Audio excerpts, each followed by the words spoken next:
Hey, what's up everyone, Vortes here and welcome back to Vortes Raid Shadow Legends.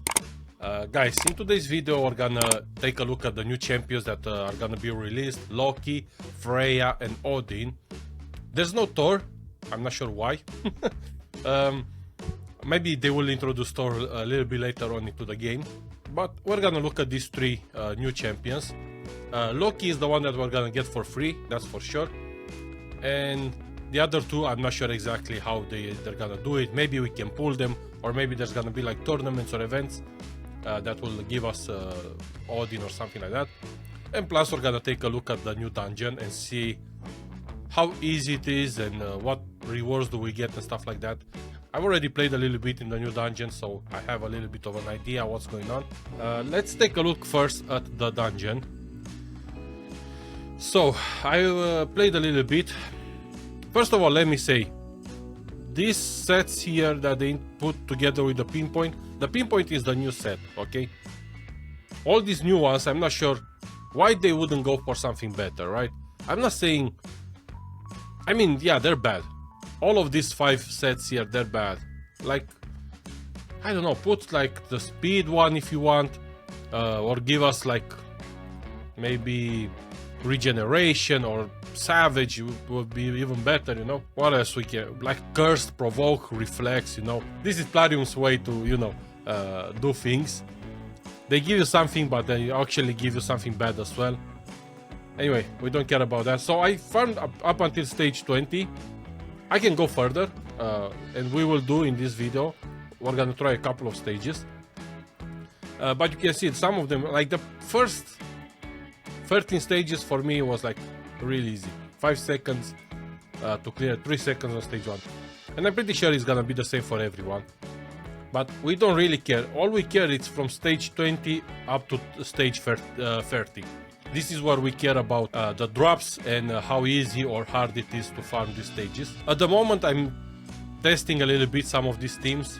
I'm using Duchess, Gizmak, Lady Mikage, Ratalos and Mighty Uko. I didn't really set up the team like in terms of skills that they need to use and when they should use them and stuff like that. I'm just letting them do whatever they want, you know. And I think they're doing quite a good job so far. Let's see. Obviously it's on auto. If I do manual, I will do it even faster probably. Because I could actually choose the skills that I want them to use, right? Let's see. I think Gizmak I only put him to transform. I'm not sure. Let me see. Oh, okay. Ratalos finished the job. Obviously, Ratalos together with Gizmak, both of them, they're gonna do quite a lot of job because Gizmak is already a good damage dealer. And Ratalos, because of the burns from Gizmak, is gonna do a lot more. I'm gonna sell all this shit because I really don't care about them. Let's try another stage. So, the whole thing about this dude is that at times he's gonna steal your buffs. So you need to make sure what kind of buffs you have. For example, I think this is something that I actually did with my Gizmak. In his alternate form, I blocked one of the skills, the one that gives the unkillable and the taunt. And I blocked that one because I think in one of the fights, in the previous fights, Odin actually stole my buffs and he became unkillable. I don't care about the block damage from him, because Gizmak in his alternate form, he's gonna destroy them anyway. Plus I have Lady Mikage, she can steal some buffs. Mighty Uko as well. So I'm pretty sure I can survive this fight, maybe. Let's see. This one is a bit harder, actually. Why is my Gizmak not transforming? Or maybe he skipped a couple of turns. Oh, this fight is going bad, actually. Come on. Everyone died.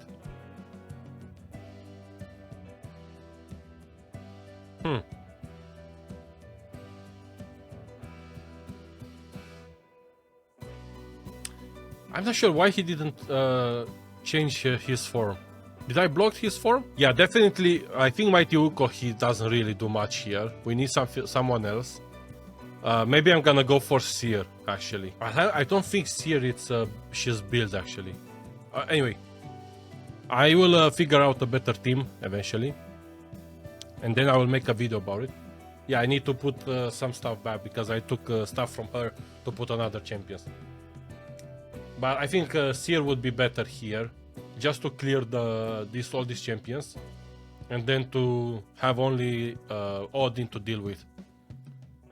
Anyway, this is something that I'm gonna figure out, and eventually, once I'm done with until stage 30, I will make a video where I'm gonna talk about some of the best teams, you know, something like that. I'm not sure.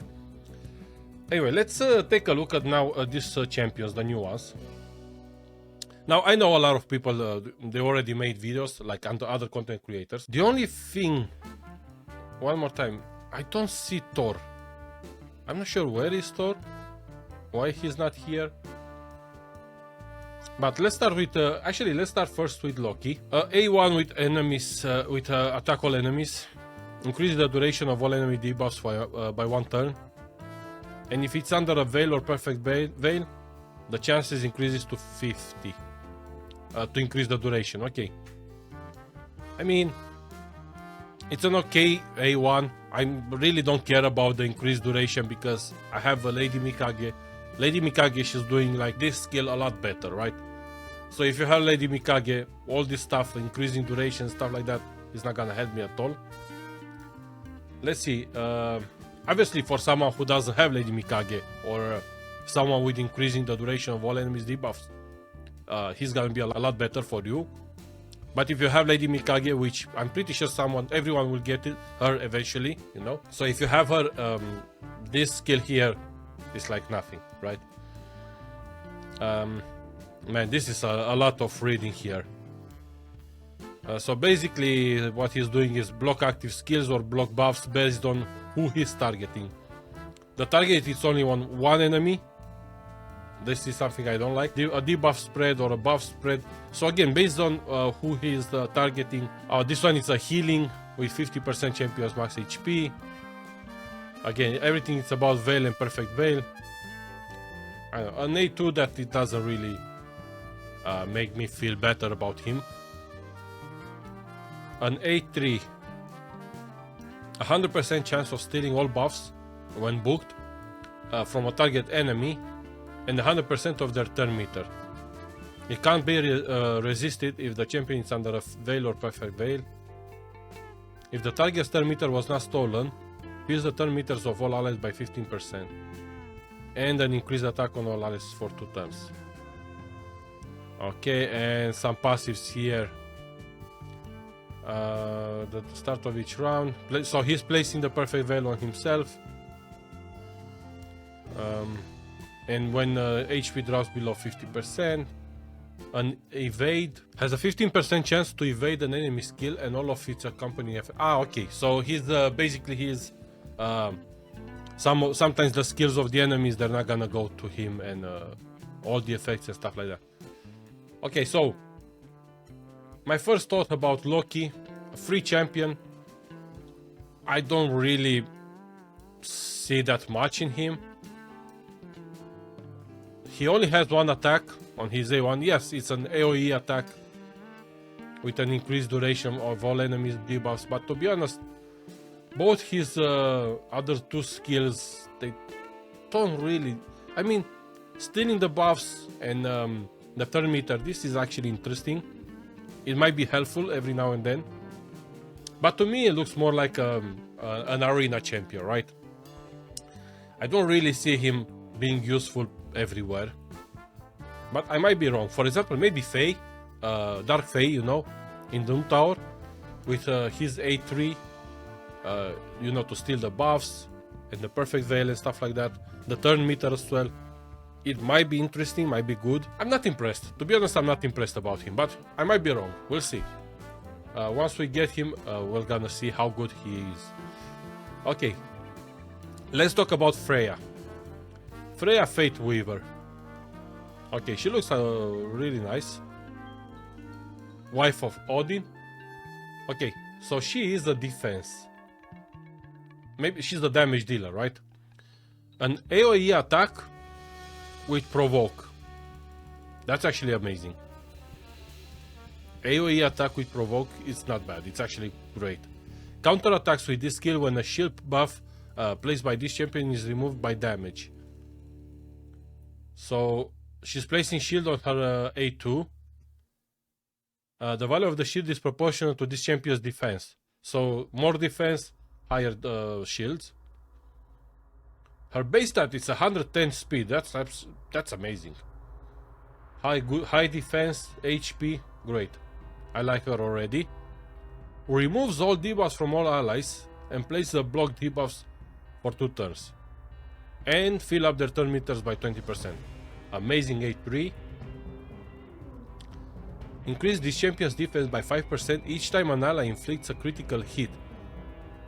Up to 50%. Man. Okay. Prevents the death of the ally with the highest crit damage, except this champion. And keeps them alive with 1 HP when hit with a fatal hit. If there are multiple champions on the team with this then heals that ally by 20% of their max HP and activates an instant turn. So basically, your champion, your nuker with the highest crit damage, she's gonna save him when he gets a fatal hit. And then she's gonna heal him and give him an instant turn, which means, I presume, he's gonna go straight away to attack. That's what I'm reading here. This is actually not bad. Now Freya, she looks really solid here. Increased defense, shield, block debuffs. I'm pretty sure provokes, and I think she's gonna do quite good damage because of her passive with a 50% increase defense. Her numbers are gonna go really high. I mean, she's good. I like her. Let's take a look at Odin.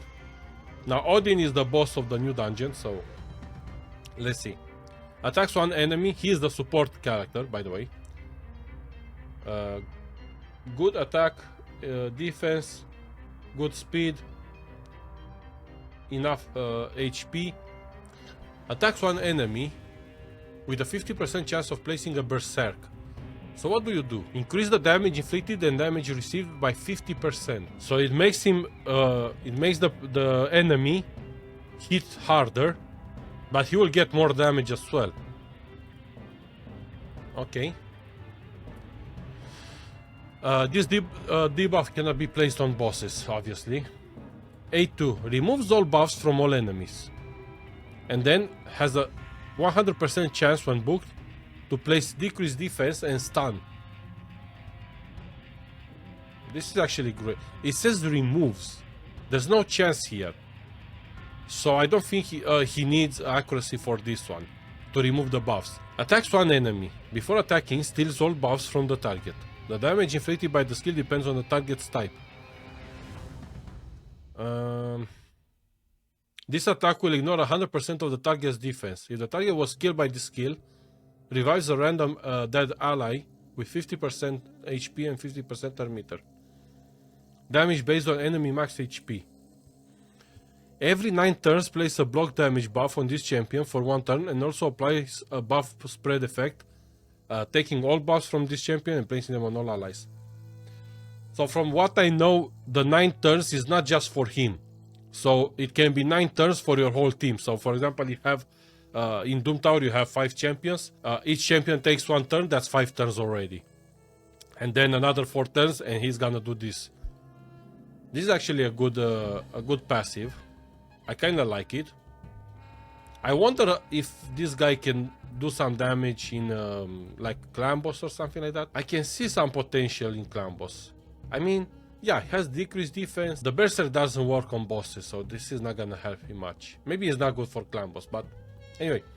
Odin is another strong one. I'm kinda worried because they gave us Loki, which, again, to me it doesn't look like he's doing much.